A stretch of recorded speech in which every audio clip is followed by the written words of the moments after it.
Cuando planteemos la reforma pensional, es que tal y como está nuestro sistema hoy pensional, es un sistema que no es sostenible en el tiempo. tengan el derecho a pensionarse. El proyecto será radicado ante el Congreso y uno de los propósitos del gobierno es, reiteramos, no modificar la edad de jubilación. Tenemos que hablar de reformas pensional y laboral. ¿Por qué? ¿Por qué si todo iba tan bien? Acá le contamos.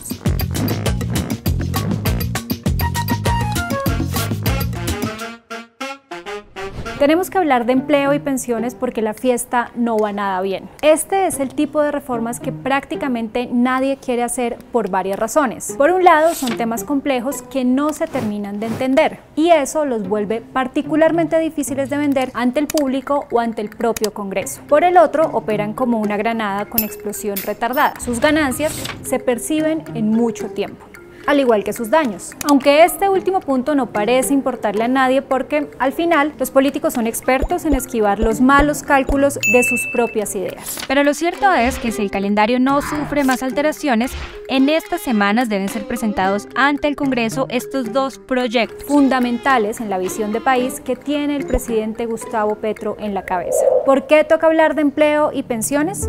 El panorama pensional del país es crítico. Solo 1 de cada 4 personas en edad de pensionarse logra acceder a este derecho. También se estima que solo 11% de la población económicamente activa cotiza regularmente para su jubilación. Estas bajísimas cifras han logrado una especie de milagro económico y político: poner de acuerdo a casi todos en el ecosistema pensional en que aumentar la cobertura es vital. De fondo, el motor de cualquier reforma debe ser que más personas se pensionen.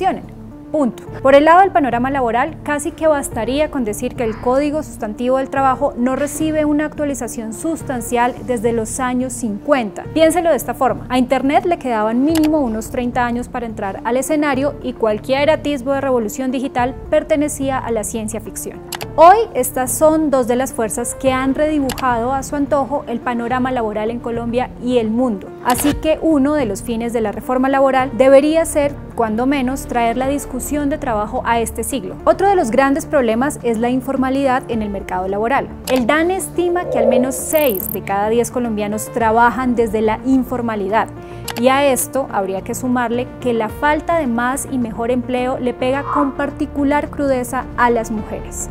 ¿Cuáles son las propuestas del gobierno? Entonces, de reforma laboral sabemos que el gobierno busca ampliar vastamente el reino de los contratos indefinidos o modificar los procesos de despido, entre otras medidas que, de fondo, lo que buscan es darle más seguridades al trabajador. La reforma también intervendría el mercado de las apps de servicios, cosas como Rappi, por ejemplo, que hoy en día es una de las áreas más grises en términos de regulación laboral.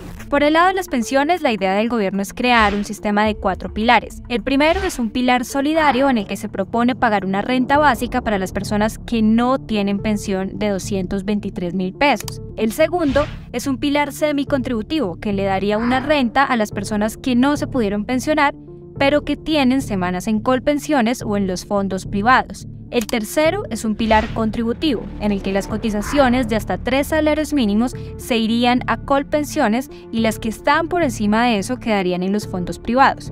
Esos recursos se unirían para sumar una única pensión de vejez. Y el último es un pilar de ahorro voluntario, para quienes puedan y quieran contribuir para lograr una mejor pensión. Y por esta vía es que llegamos a los peros y debates que han despertado ambas propuestas. ¿Qué tienen de malo según algunos críticos? Si tuviéramos que unificar los peros ante ambas iniciativas, a pesar de que son dos cosas diferentes que van de la mano, tendríamos que decir que el gran problema es su impacto en el bolsillo, tanto de ciudadanos como en el de la nación. Por el lado de la laboral, al menos hasta antes de las reuniones de concertación, varios empresarios habían expresado sus dudas sobre el peso financiero que traería extender el reino de los contratos indefinidos, por ejemplo. Algunos analistas incluso hablan de proteccionismo, por un lado, pero también de desincentivar la contratación de empleados formales. Y por el lado de la pensional, las preocupaciones son por el impacto fiscal y macroeconómico que podría tener la reforma, ya que, como dijimos antes, este tipo de cambios comienzan a tener efectos que se miden en décadas.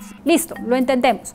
Pensar en estas reformas no es divertido ni fácil, tampoco es popular. Y es por eso que los políticos le huyen a esto como si se tratara de una auditoría de la DIAN, lo que ayuda a explicar los vacíos y problemas que han llegado hasta hoy. Pero es necesario, hay mucho en juego como para ignorar el tema. ¿Y usted qué opina sobre este tema? Cuéntenos en los comentarios de este video y no olvide suscribirse a todas las redes sociales de El Espectador.